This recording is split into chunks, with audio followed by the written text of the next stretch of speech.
मेरे प्यारे दोस्तों, welcome back to my channel money real life. तो कहिए कैसे हैं आप लोग। देखिए, लेजीनेस और एक्टिव रहने का ना एक चक्र जैसा होता है। आप जितना लेज़ी रहेंगे, जितना ज़्यादा रेस्ट करेंगे ना, उतना ही ज़्यादा आपका रेस्ट करने का मन करेगा। और जब हम एक्टिव रहते हैं ना, तो हमें ज़्यादा से ज़्यादा काम करने का मन करता है और हम सोचते हैं कि जल्दी जल्दी हम सारे काम निपटा लें। ये मैंने खुद कई बार फ़ील किया है। जैसे कभी तबीयत नहीं ठीक रहती है, चलिए तबीयत की तो बात छोड़ ही दीजिए, कभी कभी हम लोग आलस करने लगते हैं या मन नहीं करता, तो सोचते हैं कि लाओ थोड़ी देर रेस्ट कर लें। आधा घंटे रेस्ट कर लो ना, तो फिर मन करता है अरे यार थोड़ी देर और लेट जाते हैं, तब बाद में काम कर लेंगे। ऐसे ही करते करते कब 1 घंटा 2 घंटा बीत जाता है पता ही नहीं चलता। और जब हम एक्टिव रहते हैं, स्पीड से काम करते हैं, तो फटाफट सारे काम हो जाते हैं, पता ही नहीं चलता। तो आप लोगों ने कभी ये नोटिस किया है कि नहीं, प्लीज़ मुझे कमेंट करके बताइएगा। तो बस अभी मॉर्निंग का टाइम है, घर के सारे काम मैं कर रही हूँ, साफ़ सफाई कर रही हूँ। सुबह का डेली का यही रहता है, रोज़ साफ़ सफाई, कुकिंग, नहाना, नाश्ता बनाना। आप लोगों के भी यही सारे काम रहते होंगे। बट डेली यही काम करते करते भी ना कभी कभी बोरियत सी फील होने लगती। रोज़ वही सुबह उठो, सफाई में जुट जाओ, नहाओ, फिर खाना बनाओ। लेकिन क्या करें, ये भी लाइफ का ही एक पार्ट है। और मैं कभी कभी सोचती हूँ कि लाओ आज काम नहीं करती हूँ, लेकिन वही है ना, अगर हम ये काम छोड़ देते हैं तो फिर वो काम वैसे ही पड़ा रहता है। और एटलीस्ट करना हम ही को है, तो फिर टाइम पर ही कर लें तो ज़्यादा सही रहता है।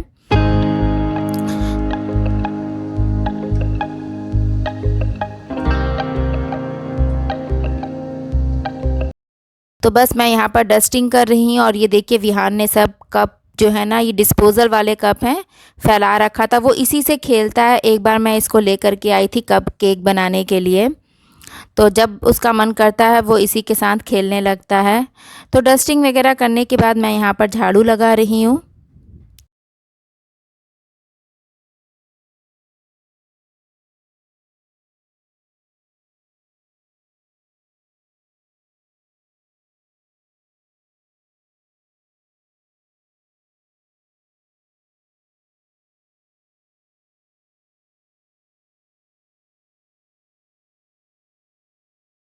और फिर झाड़ू लगाने के बाद मैं पोछा लगाऊंगी, फिर नहाने जाऊंगी।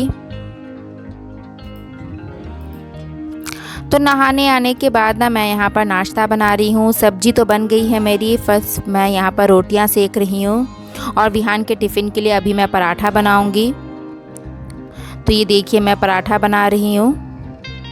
विहान को डेली टिफ़िन में मैं पराठा ही देती हूँ, क्योंकि पराठा जो है सॉफ्ट भी रहता है और वो अच्छे से खा भी लेता है।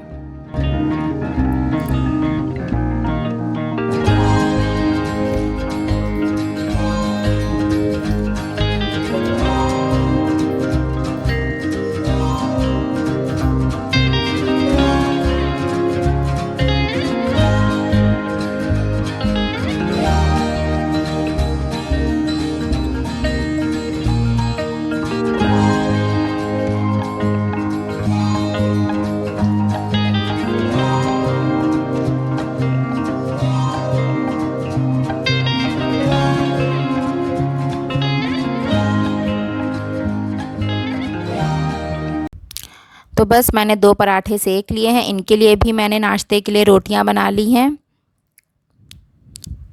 और ये देखिए, ऑडी यूनी रैप मैंने मंगाया था, और मैं विहान को अब से इसी में रोटी या पराठा रैप करके देती हूँ टिफ़िन में, क्योंकि एल्युमिनियम फॉइल ना थोड़ा सा हार्मफुल होता है और वो बच्चों के लिए यूज़ भी नहीं करना चाहिए।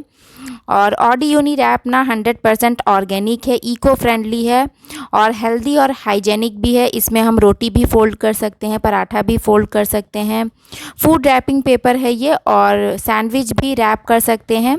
इसको आप अवन वगैरह में भी हीट कर सकते हैं, ये ख़राब नहीं होता है और हेल्दी और हाइजेनिक भी रहता है। क्योंकि मेरे पास आप लोगों का ही एक कमेंट आया था कि दीदी आप एल्युमिनियम फॉइल मत यूज़ किया करिए, बच्चे के लिए तो बिल्कुल भी मत यूज़ किया करिए। और आप लोगों के कहने पर ही मैंने ये ऑडी यूनी रैप अमेज़ॉन से मंगाया है। ये 300 का पड़ा है मुझे। मैं भूल गई थी कितने मीटर है ये, आई थिंक 20 मीटर है ये शायद। और मोटा सा बंडल है, काफ़ी दिनों तक चल जाएगा ये। तो इसी तरह से आप लोग मेरी हेल्प करते रहा करिए। जो भी मैं गलती करती हूँ अपनी छोटी बहन समझ के या बड़ी बहन समझ के प्लीज़ मुझे बताया करिए, क्योंकि कोई भी इंसान पूरा परफेक्ट नहीं होता है। कुछ चीज़ें ऐसी होती हैं जो हमें नहीं पता होती हैं, दूसरों को पता होती हैं, और हमें हमेशा दूसरों से कुछ ना कुछ सीखते रहना चाहिए। और मैं हमेशा कोशिश भी करती हूँ जो भी मुझे ना पता हो मैं दूसरों से सीखूँ। तो आप लोगों के कहने पे मैंने ये भी मंगा लिया है और विहान का टिफ़िन भी पैक हो गया आप लोगों से बात करते करते। तो बस मॉर्निंग के सब काम हो चुके हैं, विहान भी स्कूल चला गया है और अब मैं फुर्सत से अपनी चाय पीऊँगी। सुबह जल्दी जल्दी में चाय पियो ना तो फिर वो मज़ा नहीं आती है। सारा काम निपटा करके चाय पीना उसकी बात ही कुछ अलग होती है। और अभी ना 9:30 बज रहे होंगे, ये भी ऑफिस चले गए हैं नाश्ता करके। अब मैं अपनी आराम से चाय पीऊँगी, रस्क खाऊँगी उसके साथ। और अब मैं मॉर्निंग के बाद से अब आपको शाम को मिल रही हूँ। अभी ना शाम के 5 बज रहे हैं और मैं यहाँ पर विहान को होमवर्क करा रही हूँ। विहान को होमवर्क करवाना ना सबसे मुश्किल काम है। आधे घंटे में ये 1 पेज लिखता है, धीरे धीरे उसमें भी वो इधर उधर लाइन से बाहर निकाल देता है। तो कभी कभी ना मैं उसका हाथ पकड़वा करके भी लिखवाती हूँ, उसमें भी वो अपनी पेंसिल छीन लेता है मुझसे। वो कहता है कि मैं खुद ही लिखूँगा, लेकिन वही ये इधर उधर फैला देता है या लाइन से बाहर निकाल देता है। बच्चों को ना होमवर्क कराना बहुत ही मुश्किल है, और ख़ास करके इतने छोटे बच्चों को जो फर्स्ट टाइम लिखना और पढ़ना सीख रहे हैं। तो मैं जितने देर इसके साथ बैठती हूँ ना उतनी ही देर ये कुछ कुछ करता रहता है। पहले तो थोड़ी देर तक पेंसिल बॉक्स में लगा रहेगा, फिर पेंसिल में लगा रहेगा, फिर अपनी शार्पनर लेगा, इरेज़र लेगा, उसके बाद कहीं जा कर के ये लिखता है। तो अभी देखिए वो मुझे कुछ भी छूने नहीं दे रहा है, ना पेंसिल लेने दे रहा है, ना वो लिख रहा है। बस मैं उसको यही बोल रही हूँ कि बेटा जल्दी से होमवर्क कर लो अपना।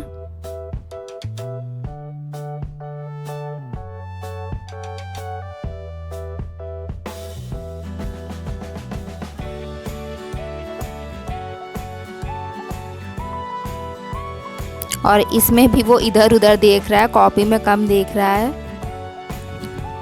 होता है, छोटे बच्चे ऐसे ही परेशान करते हो सकता है कुछ बच्चे ना परेशान करते हो, जल्दी जल्दी कर लेते हो। धीरे धीरे इसकी भी हैबिट पड़ जाएगी ना तो फिर करने लगेगा।